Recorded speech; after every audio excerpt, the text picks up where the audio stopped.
Ta-da! And good afternoon. And we are here. And we are live. And it's the Daily Show. And it's midday. And it's not the Daily Show. It's the Midday Show. Can we start? Hello and welcome to the Midday Show. Just after midday. And welcome to the Midday Show. Let's do some hellos. Let's hello to some people. Let's have some chit-chat. Let's see who we've got online. Tuned in. You could be watching on Facebook. You could be watching on LinkedIn. You could be watching on Twitter or X as it is now. You could be watching in the espresso bar. I don't know where you're watching. So let's just say a big hello and how you doing. I've got something quite interesting to do on the show today for you. I'm going to review another book and it's going to get quite deep and then balanced out with a lot of light relief at the end. Trust me on that one. So hello, good afternoon. So let's be having your comments then. Let's be seeing who we've got on. Don't be shy. Come and say hi, and I'll give you a shout out straight away because it'd be nice to see you.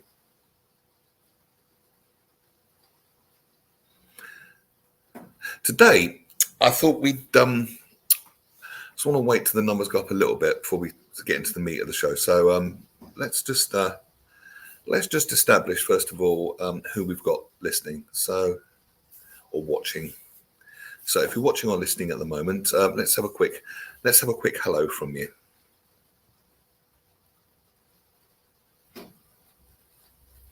Graham Pack says it's not streaming on YouTube. I can't explain that, Graham. I don't know. There's been a bit of a transition at the moment between shows, as Russ explained in detail on Monday. So I guess there'd be a few teething troubles and teething changeovers, teething troubles, all that sort of thing.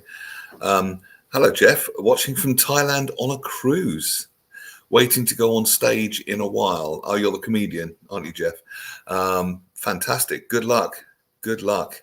What time is it in Thailand? Because when I was on the cruise, they would have shows before midnight was the family ones. It had to be, let's just say PG. But then after midnight, it was all bets are off, and it went X-rated and, in my opinion, very, very funny. So good luck with that, Jeff. Good luck with that. Must be really fun working on the cruise ship. It's not something I've ever done actually, but it does seem terribly good fun. Although I suppose if you work there, you can't use the rest of the ship with the guests. Staff quarters only. So I just want to do a few more shout outs. I'm going to be reviewing this book today, Recapture the Rapture. Now, don't be put off by the title. Honestly, don't be put off by the title, because normally I would run 50 miles from a book that said things like that. Just after 7, Seaborn here so clean. What do you mean? Sea? Oh, I see. You're on the sea at the moment, so I don't fully understand that. So just after 7 o'clock. Or is Seaborn the name of the boat you're going to have to a simple sentence, and I understand none of it. I don't know if you mean the sea is clean, or you're doing a 7 o'clock show and that's really clean on a ship called Seaborn. I'm making myself look really silly here. There you go. Oh, Graham. Tasteful as always. The morgue is often busy on cruise ships. No, I tell you what was busy. I twisted my ankle because I fell over a root on a beach, and I went to the onboard hospital, and it was private. They were going to charge me 85 quid to find out what I already knew. It'll take a few weeks to heal, so I didn't pay. Staff quarters. This old comic doesn't do staff quarter terror. I have to work clean. Do you know now? I'm absolutely thoroughly confused. But Jeff, good luck with the show, man. Good luck. I think we've established that you're doing comedy on a cruise ship somewhere in Thailand, and we wish you well with that. So we got Graham and we got Jeff. Anybody else wants to chip in and say hello? So I want to review this book today and see what you think about it.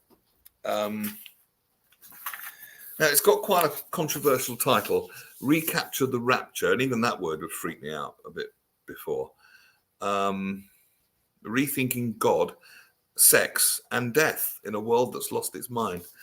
And basically, I would normally not have gone close to a book like that.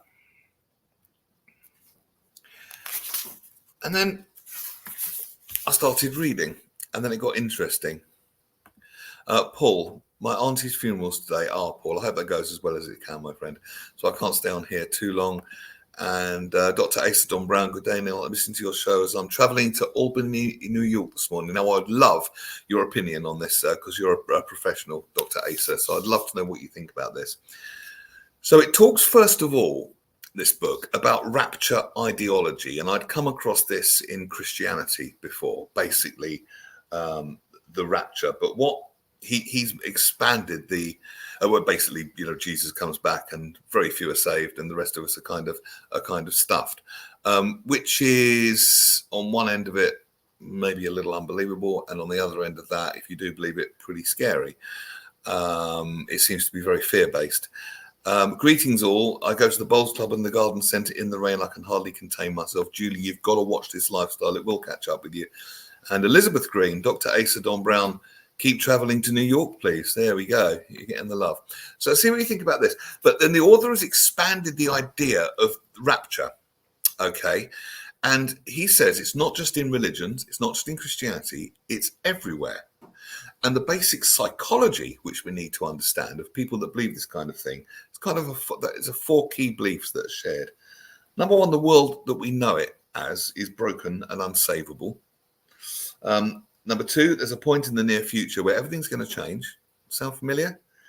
On the other side of that inflection point, everything we value will be saved or redeemed. So let's get there as fast as possible without much concern for the world we're leaving behind. Which puts the responsibility, whether that's in science or in religion or anywhere, on something outside of us, if you like. In other words, there's nothing that we could do. We can be one of the lucky ones that escapes and hope to God that we've got the golden ticket, because most people won't. So there's a lot of scrabbling for the golden ticket. Let's look at it this way. You could call this one a techno-utopian rapture, where technology solves all our problems. The world as we know is doomed, not this time because of sin, as religion would tell you, but because of overconsumption. An inflection point coming soon, an ecosystemic collapse. On the other side are people to be looked after. For the best and brightest, they'll go to Mars and have a colony up there. So let's prepare for that eventuality as fast as possible, and never mind the collateral damage, like building space stations and luxury bunkers, rather than solving for global crises like food and water and energy or climate. And when you put it that way, it suddenly, this whole rapture thing starts to get a few holes in it, doesn't it? Wouldn't it be better to solve the problems at source rather than taking leaps into space, so to speak? And you can begin to see how it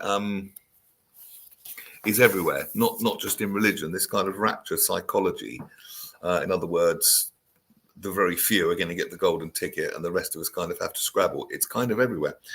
And then the author goes into much more detail, and this is where it gets interesting, and it will have a connection to mental health, which is a lot of what the show is about. So the author, Jamie Wheel, he had flown to Johannesburg to give a talk at a summit dedicated to future-proofing Africa. Okay. And I'm going to read a bit for you now. And I sat in the audience listening to speakers describe the plight of the continent, its challenges and opportunities. And he says he felt inspired and confused, inspired by the inventiveness of programs to bring solar and wind power to crowded townships. That's good. Or ways to use nanotechnology to make drinking water out of clouds and seawater, but also confused. What did that have, what would these people need to do with robots. How was it? And then there was another guy talking about reversing aging and the technology behind that. But what would these people really be thinking about that? If you think about Maslow's hierarchy of needs, these people are basically, the very bottom one is just general survival, where a lot of people are. Okay. And then the very top of the pyramid is transcendence, if you like, spirituality, transcendence, and the best of it, the rest of it, the meaty middle, is where most of us kind of live. And he's just saying, well,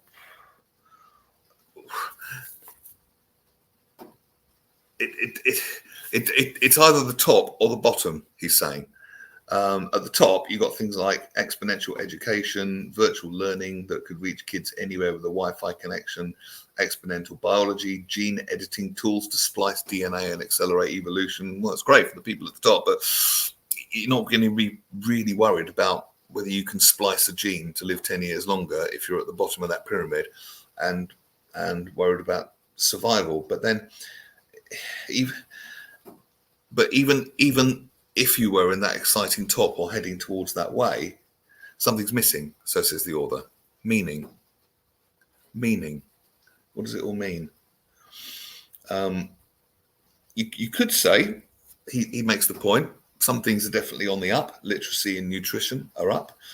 War and disease are down.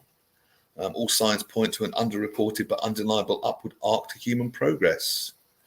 Things are getting exponentially better, so it would seem. Hold on.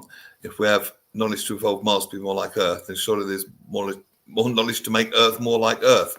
Exactly, Dave. Exactly. You've kind of, in the best way, stolen my thunder, because I'm coming on to that, but you're absolutely right.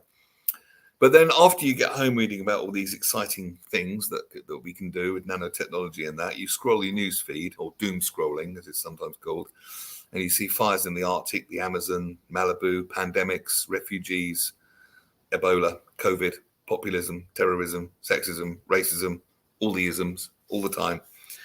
And he charts an interesting graph. If you can imagine, we got staying alive, which goes top down, and then there's coming alive, which goes top up. So let's start here, staying alive and coming alive. All right. And we're at that inflection point in the middle at the moment. So he says, bear with me here. So staying alive is not a lot of fun. Okay. It starts high up on the left and plummets downwards as it moves across the graph. I'm mindful because you're seeing it backwards, aren't you? But anyway, bear with me on that. If life were a picnic at the beach, according to him, this curve would include noticing the water getting sucked out to sea, watching the animals flee to higher ground, and then maybe checking your phone, which is blaring, to see the tsunami warning. Coming alive, however, is timeless, optimistic, and focused on maximizing choices, savoring the world. Staying alive is time-bound, pessimistic, and dwindling choices. And coming alive is timeless, optimistic, and focused on maximizing choices. That would seem better, surely. And that can make it kind of hard to plan our days. If you think the world is getting really better and getting really worse at the same time. So if we have to avoid annihilation, but everything's really good as well in other ways, it kind of makes it hard to plan your days, if that makes sense. Is anyone relating to any of this so far? Because I really did. Basically, he's coming around to say the old ways aren't working. All right. And he talks about, the bankers of Wall Street, all the crashes and all that sort of things. Even medicine, which was, the next holy grail that's going to help us live forever. But then there's people addicted to prescription medicine. So it seems quite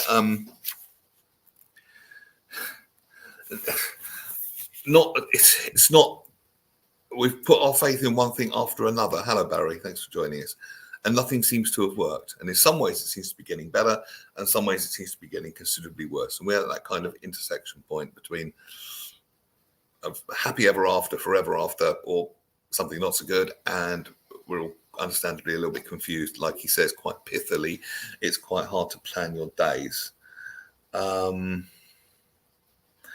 he talks about religion and the decline in people around the world practicing any kind of religious faith. He says Catholicism has seen a nominal growth in developing countries. The rest of us, if we have any faith at all, we're kind of saying, well, yeah, I'm kind of spiritual, but not religious. Now, this has seen a rise. This has now created another dichotomy, because we've seen a rise in these so-called think American mega churches preaching the gospel of wealth, all this poverty and penance and smells and bells and smells. You know, that's all out the window. Now it's wealth, prosperity, and all these, but with some very strict doctrine behind it. Okay, and some people can't quite go for all of that. I don't mind the wealth and prosperity bit, but the strict doctrine behind it, you know, I can't personally go for that. I find that too much like a straitjacket. I find that very, very difficult personally. And it's a lot of kind of, in my opinion, cutting the person to fit the cloth, if you know what I mean on that, because people are different. We're all very different. But the other polarity of that, people go, well, I can't go for that. Nothing I put my faith in is working. I don't want that. So what's the other way? The other way is nihilism. And this isn't particularly good either. Let's read you this bit. People that don't go into that kind of gospel of wealth, I say Christianity, could be any religion, can go into nihilism. This is why we have diseases of despair.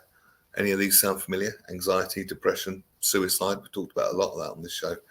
They're rampant. 1 in 6 Americans, I'm not sure what the UK stats are, take psychiatric medications just to cope with the banality of modern life. The World Health Organization reports that more people today kill themselves than die from all wars and natural disasters combined. I'll just let that sink in. More people today kill themselves than die from all wars and natural disasters combined. Wow. So, organized religion didn't do it for us. Modernism didn't do it for us. So, what to do? Well, let's move on to the next bit of the book.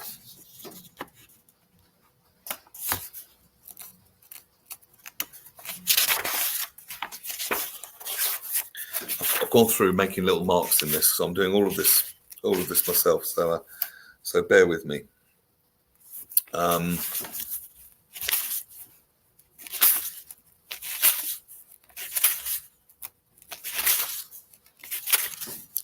Bear with.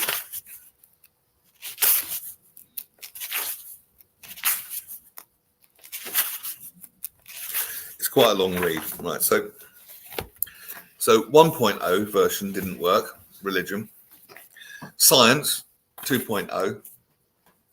You know, left us without meaning. That figure sounds unbelievable, doesn't it?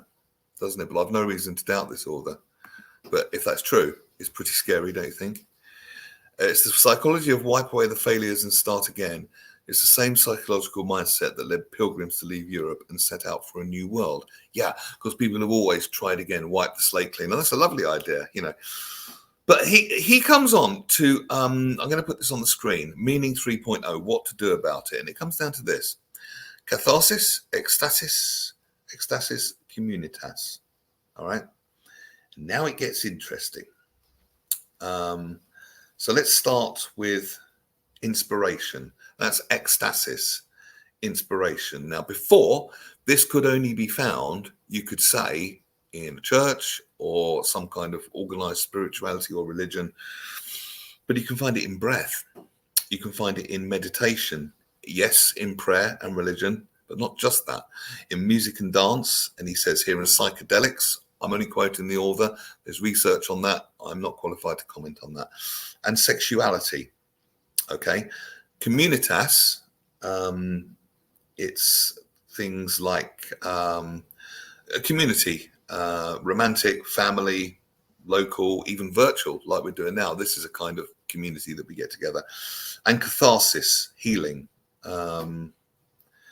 Something happens in life, a bankruptcy, a divorce, that first there's despair and then there's healing from that. That's a kind of catharsis. Now,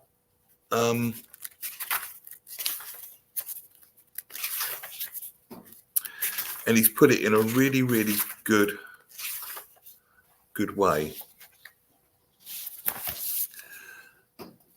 Catharsis without the cringe of indulgent self-help.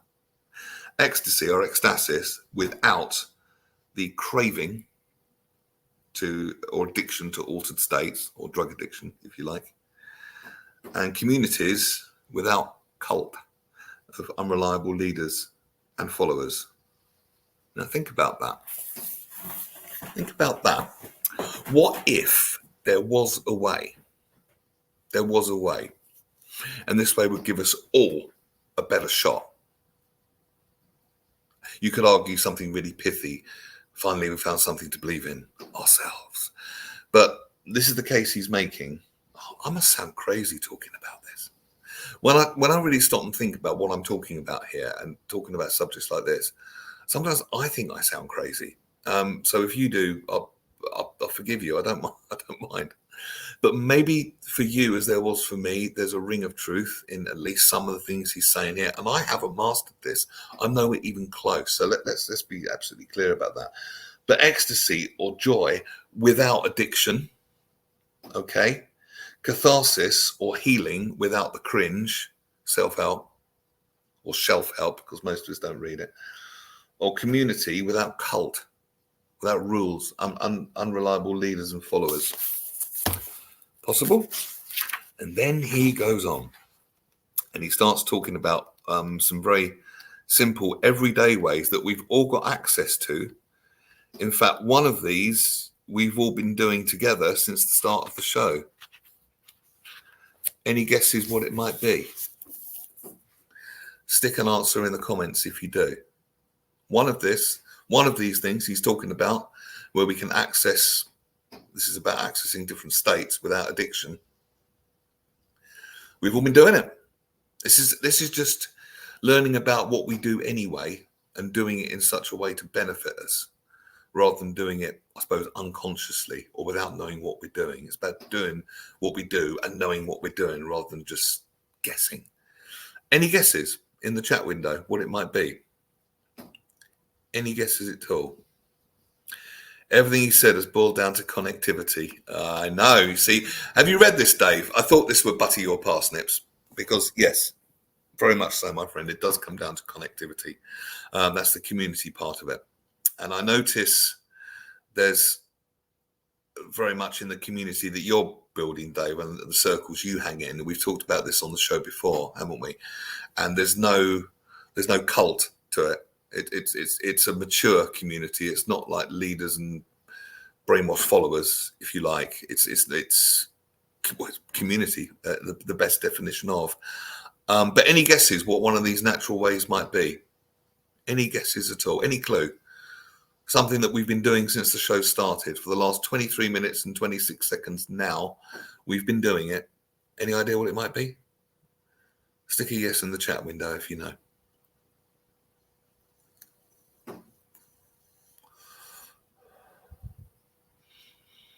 During my doctorate, says Dr. Asa Don Brown, I researched the effects of childhood trauma on adult perception and worldview. It was a 3 quantitative study.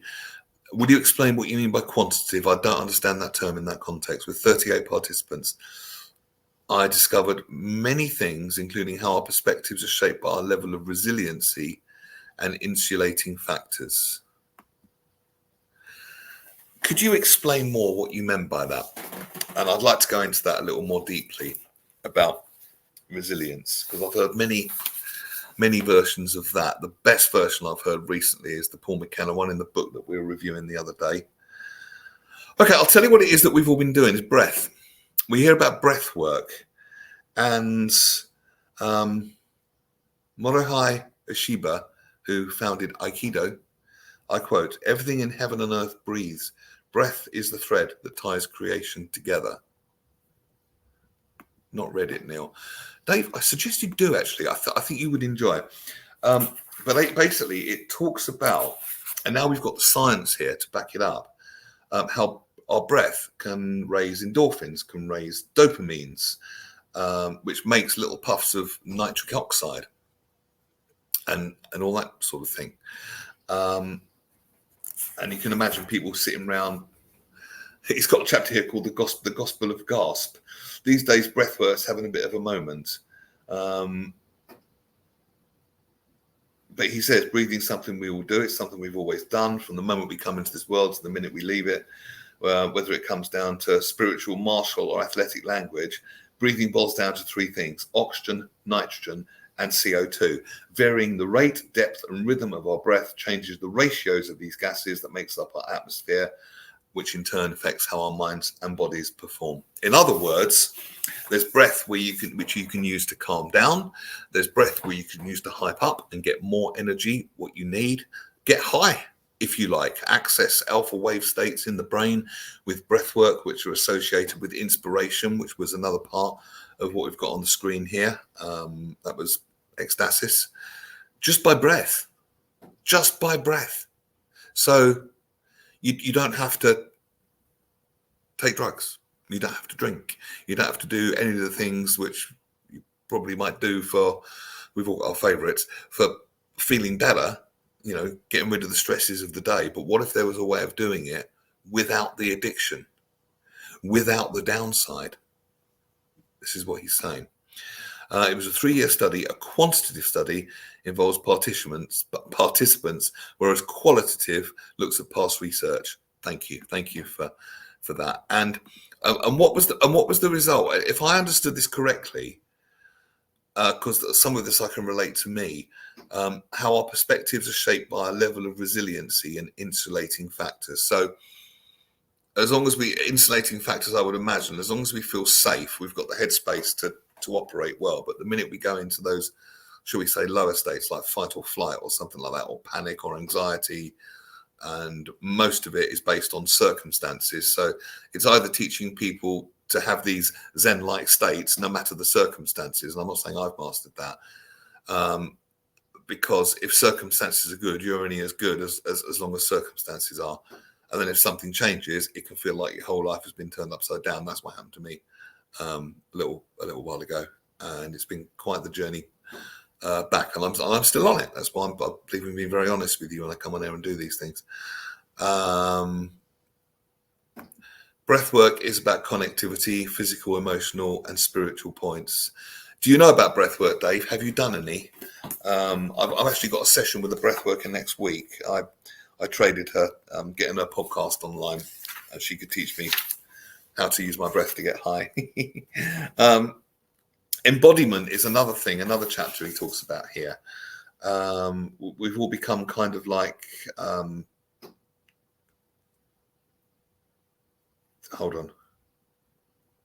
like disembodied heads on sticks. And I've got a teacher who I go online and I learn from a fantastic guy. I'd love to get him on the show, called Nick Bro. And he talks about grounding endlessly. Get out your head and get in your body. He is the most balanced, in my opinion, balanced, grounded man I think I've ever met, or one of the few. Very honest, very authentic, and he creates these things. I've seen catharsis on his calls, where people heal and they look about 10 years younger. I've seen ecstasy and joy, but there's no drugs, there's no addiction, there's no cringe, there's no cult, there's no leader. And community, again, it's a real community with people that frankly love each other. You can see the love between the people because of the peership, because of even though we're on Zoom, we're all in different parts of the world, but we're all focused at the same time. And in that sense, we've all kind of got each other's backs and really feel a love for these people and want them to break through and all these sorts of things. I can't believe I'm saying all these things on the radio. Am I coming across as really fucking weird? But, why not? I'm out of the closet. Too late.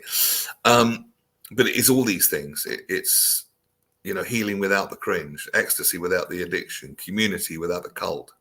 And he does all these things. And it's got a real ring of truth for me. That's the only way. I can't prove it. It's not taught anywhere. If I went down my local church, they would probably think I've been studying some weird thing from around the world. I wouldn't get it in my local community church. I probably wouldn't get it in my doctor's surgery.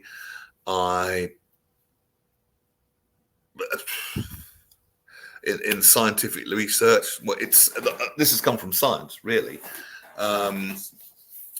But I don't know.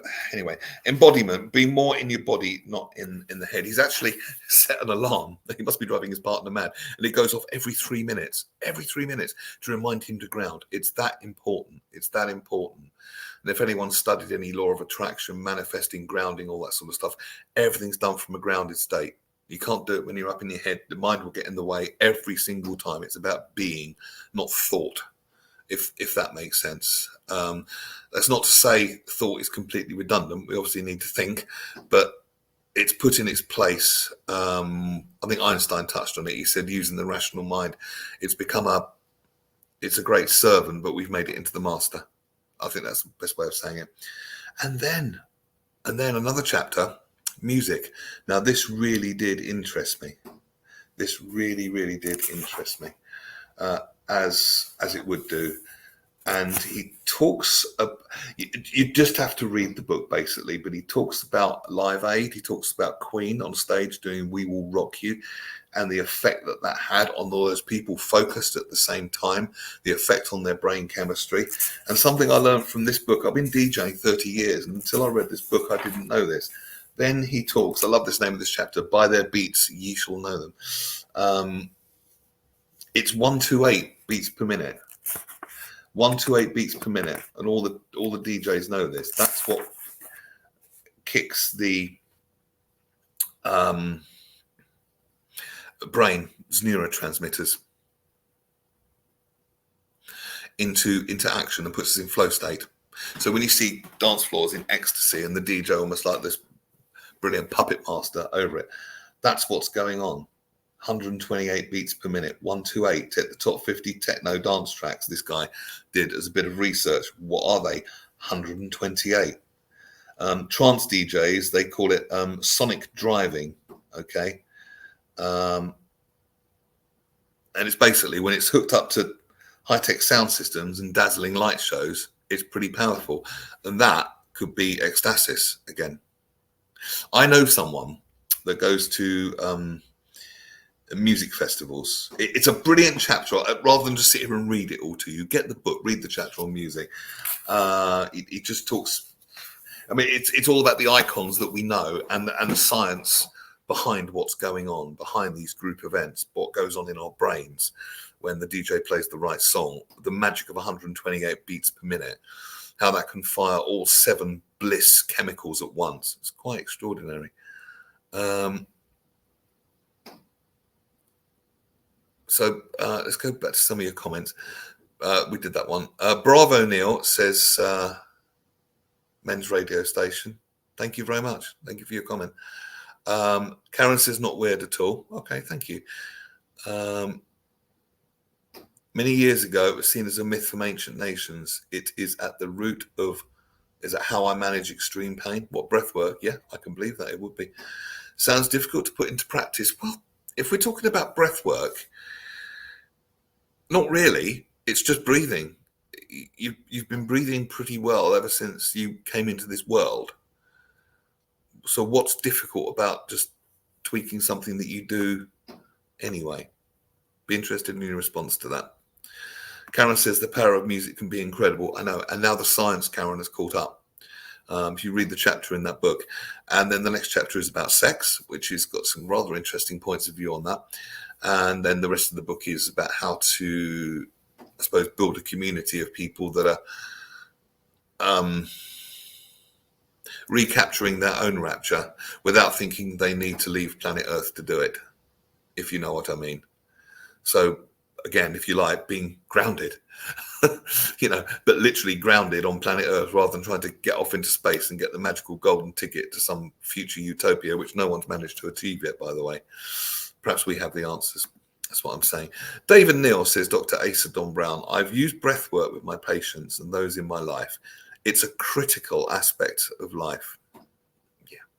Poor breathing is associated with lowered cognitive functioning and an ability to make sound decisions. I use breathing in my work and in my own life. It's a way of being and living. Oh, Dr. Asa, that's why I'm so glad you are on the show, because I find it very reassuring when a professional Someone that's got qualifications in this area and frankly knows what they're bloody talking about, can come on air and bear out these arguably crazy ass things that I'm talking about.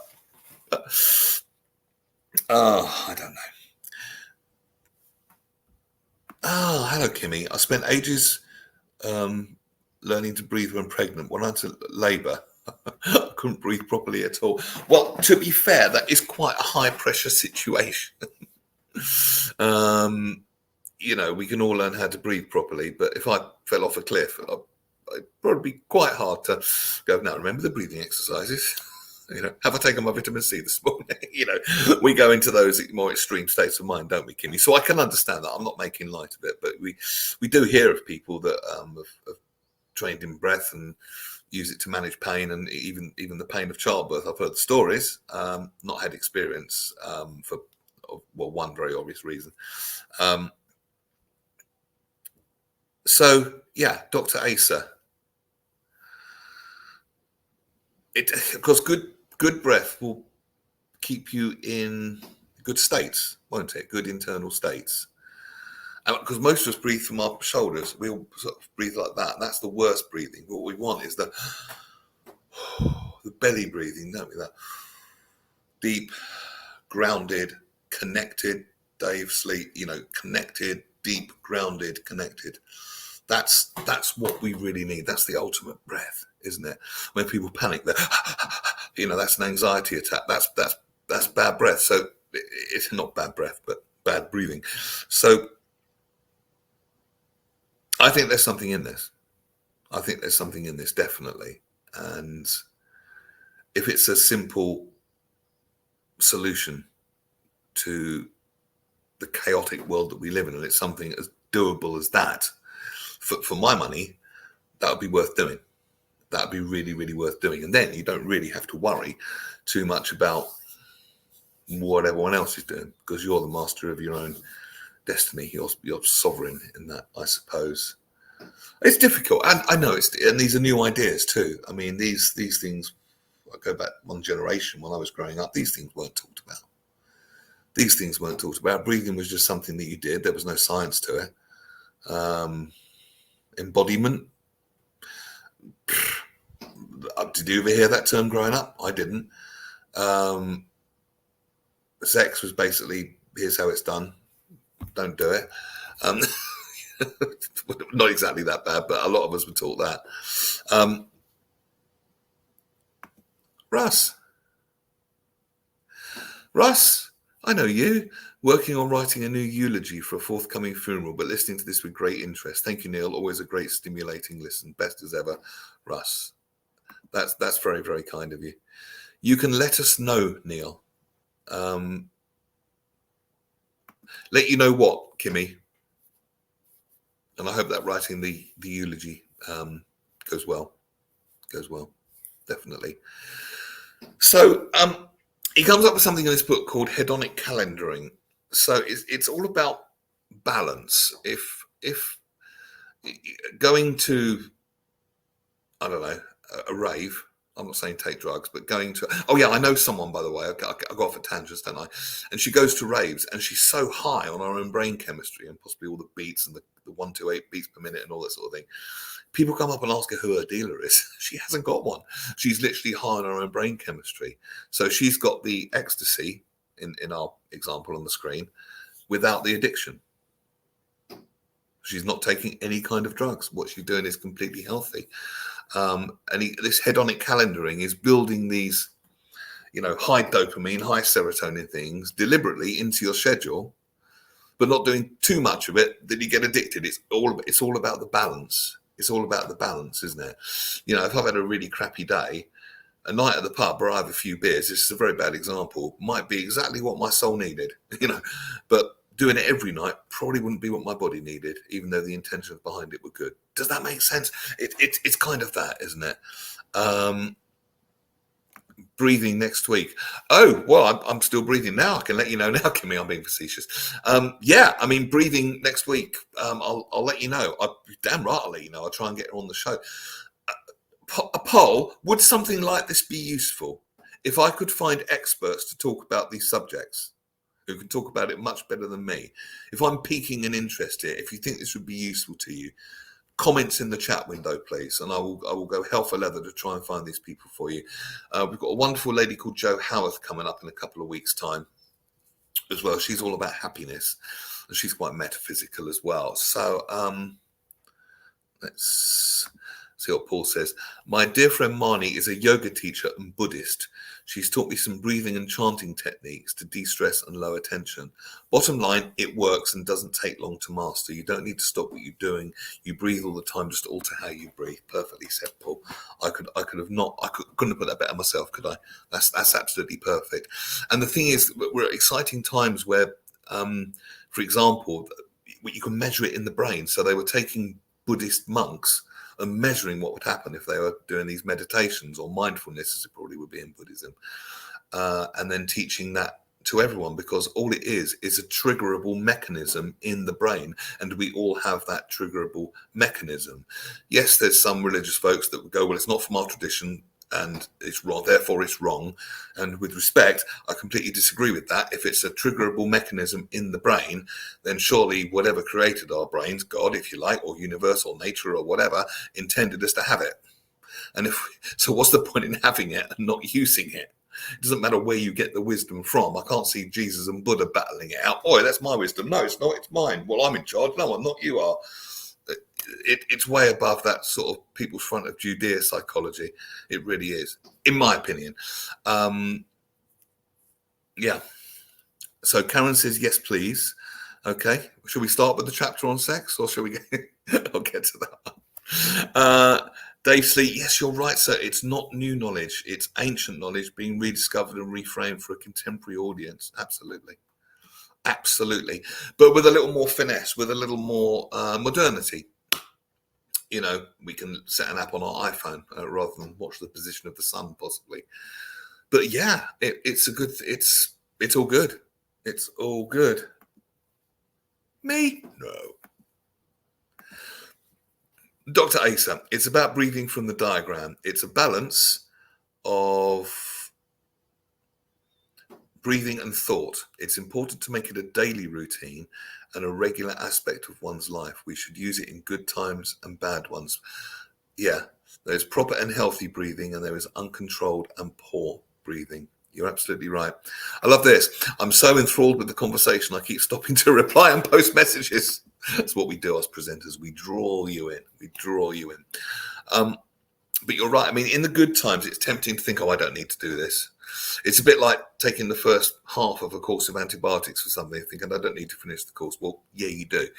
And in the same way, you kind of need to keep doing it, even when it seems that you don't need to. Otherwise, you'll create even more situations where you need to, and it'll be a bigger jump to get back there. If you have a consistent, and if you do it consistently, it will become a default, because we are what we repeatedly do, aren't we? So if we deliberately sit down and do this breathing practice, which I'm going to do after this show, by the way, for 15 minutes a day, and make it a regular part of our day, we're come to think, God, how could I have ever been without this? We've all got access to these tools, and they're democratic. Everyone has access to these tools by dint of being human, and that's it. There's no favoritism here. The universe doesn't play favorites, as far as I can see. I don't believe it works that way. Thoughts?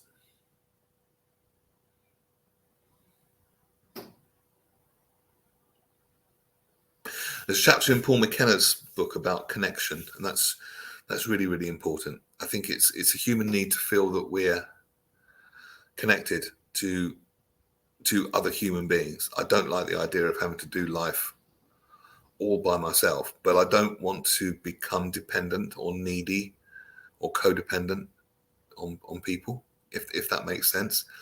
And there's a real balance, isn't there, between knowing when to ask for help and receiving it, and becoming needy and dependent on people, isn't there?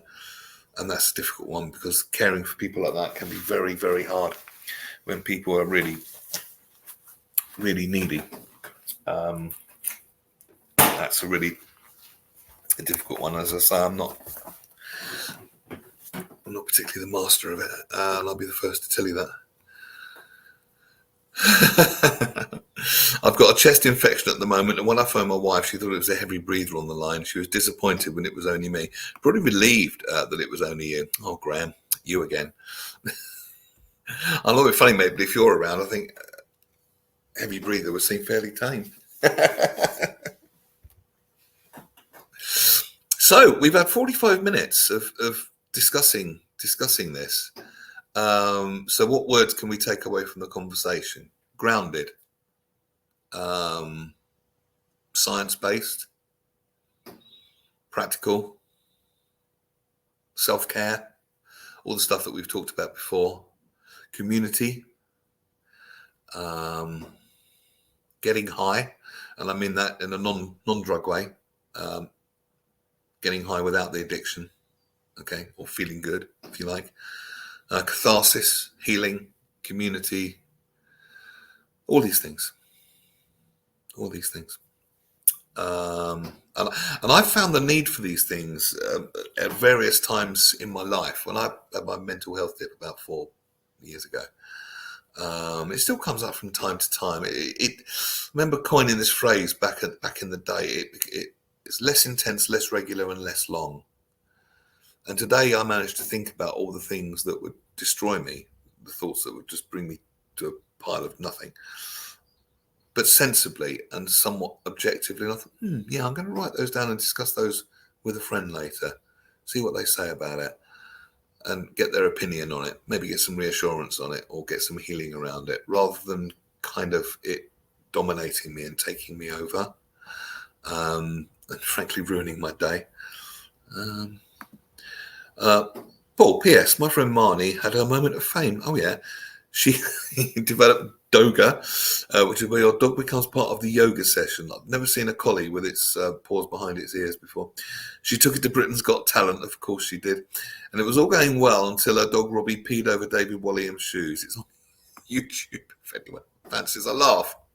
There we go. Yeah, well, yoga kind of frees things up, and it might, free up bodily things which you may not want freed up. By the way, if you can see my t-shirt, it says this t-shirt was tested on animals, but it's just pictures of animals, various animals wearing the t-shirt. It's not wasn't really tested on animals. Before we get the animal rights lot having a go at me. RVB, hello to you. So you would like some more on these subjects, would you? Because we can certainly do it, because I'm doing the Wednesdays now. I'm quite reassured that you don't think I'm that weird by discussing this, but you could argue that everything going on in the world at the moment is pretty freaking weird, and this would seem sensible. Was it doing Downward Dog at the time? Very good, Graham. Mr. E, my producer, I've been listening. I've discussions like this with Ken all the time. Actually, we discuss philosophical things of a philosophical bent. So come on, what do you think? I'll have a look around for some experts. Karen said yes, so I will try and get some. I'll certainly get a breathwork person on, because if you think about it, most things that we do is to get a certain feeling, isn't it? We want to feel a particular way, so we take actions to help us to feel that way. But sometimes, in the nature of this busy world and all the distractions that we've got, that's kind of hard to keep up, isn't it? And if there were simple tools like just breath, where we could change how we feel quickly, wouldn't that be worth it? Facebook user, your Wednesdays have been informative and fascinating. Thank you very much. Is that you again, Kimmy? You say the nicest things. Dr. Asa Don Brown, we're a social species, we are, and it's our community that acts as a support and a source of encouragement. Yet it's important that we love ourselves first, and then we know how to love others. Because if we don't know how to love ourselves, then we won't know how to love another. And that's true. And also, I think community is so important. But again, it's a balance, because we don't want to get so far into our communities that we think the other communities are the bad guys, if you know what I mean. And then sort of communities can start battling up against each other, which we don't want. You know, it's about having your own community, I suppose, respecting other people's and getting on well with other people's community. A perfect example, I'm friends with quite a few Jewish people, and I'm not going to integrate into that community because I'm not Jewish. It's not meaningful to me. I wasn't brought up that way. I'm not Jewish. I never will be. But that doesn't mean I dislike Jewish people, and it doesn't mean to say that I want their communities to be disrupted in any way. It means none of that. And I'll be perfectly lovely when we meet, and we are, you know, and we're friends and all that sort of thing. But I've still got my own community, and I wouldn't seek solace in that context from that community, because it wouldn't work for me, because I don't have the background. But it's about allowing other people's communities, isn't it? Yes, it's Kimmy. I seem to have lost my face. Kimmy, don't do that. Ken says, worth looking for martial arts and similar. Well, we did quote the founder of Aikido on the show earlier on. And for any of us that are metaphysically minded, they say the breath is the closest thing to our connection to whatever word you want to use here, because I know they're all loaded words: universe, source, spirit, God, whatever you want to call it. It doesn't matter. I don't care if you call it the fairies at the bottom of the garden, something greater, our grand future, our higher potential, mother wave. I've heard them all. But they say that our breath is the closest thing to that. And it's actually the root of the same word. Inspired, the root, the etymology is spiritus. So to be inspired is to be in spirit, which is inspiration, which comes down to ecstasis, inspiration, right? And if we can access that just by breathing, wouldn't that be worth it? Comment from Russ Kane. Who is that? Social media was intended to create communities, but it has caused so much division and hatred. Yeah, I think it's a question of taking the matches away from the children, isn't it, Russ? Because a lot of the time it's used as anti-social media. It's just another way that human beings are found to be vile to each other. People that have a very low level of being informed and a very high level of being entitled and thinking they're entitled to shout their misinformed opinions, unfortunately. And like certain tabloid media, social media can be used to wind people up, to influence, to create division and hatred. Used in its proper way, as we're using it here, this is a kind of social media. You know, we're broadcasting live. It's a live radio show.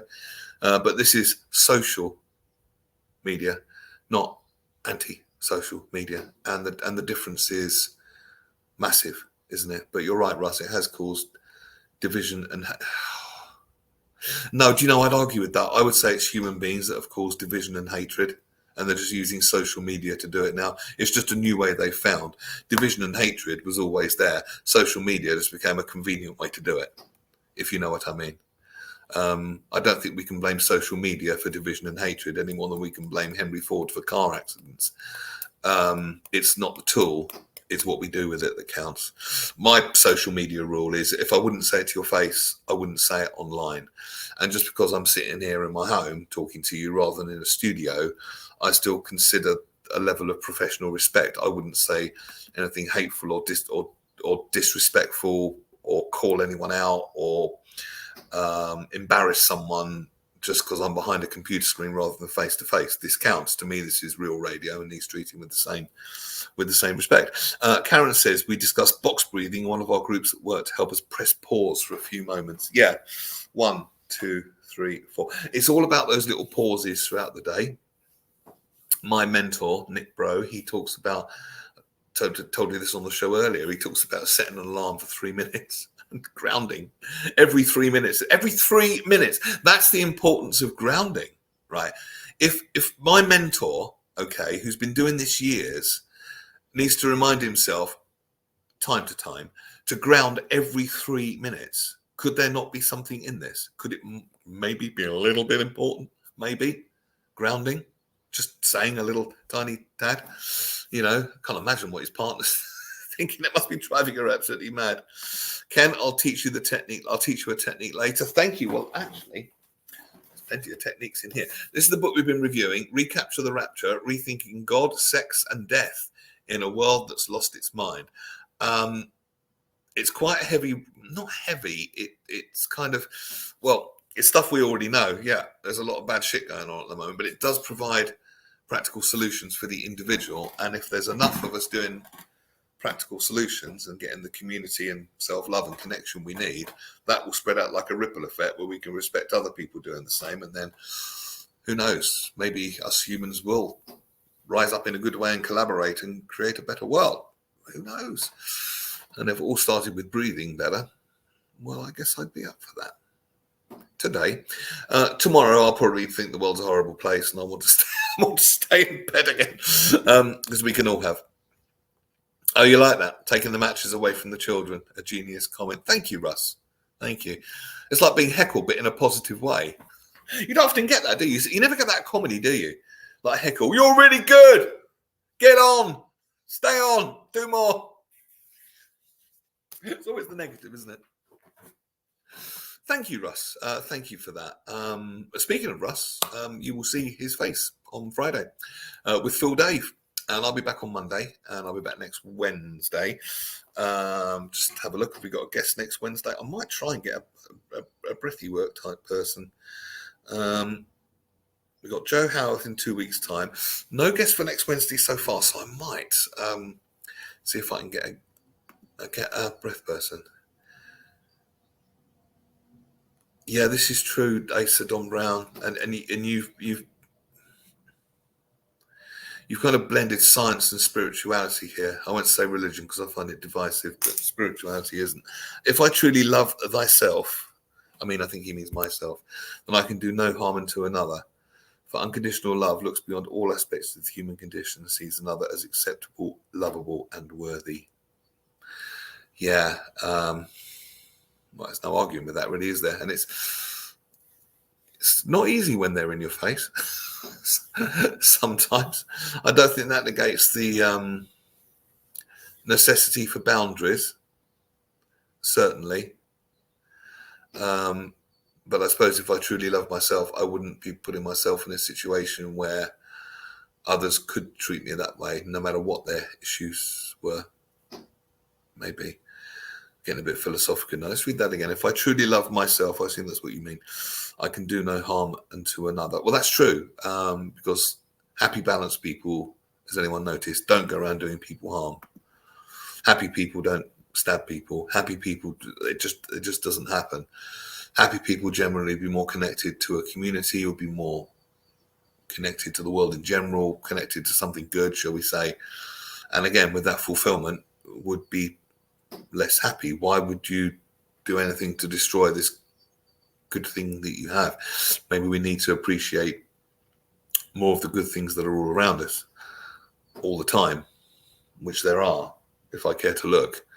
But if I'm spending all of my time worrying or freaking out or being angry with people, even if it's justified, I probably won't notice, and my bandwidth goes over in that direction, and I can miss the bleeding obvious. I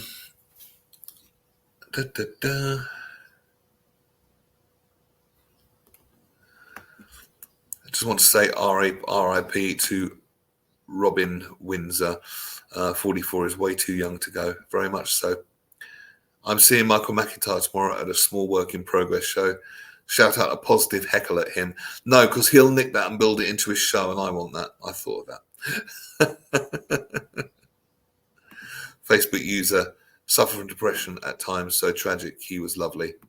Yeah, and that's the nihilism that we were talking about earlier on the show. It's so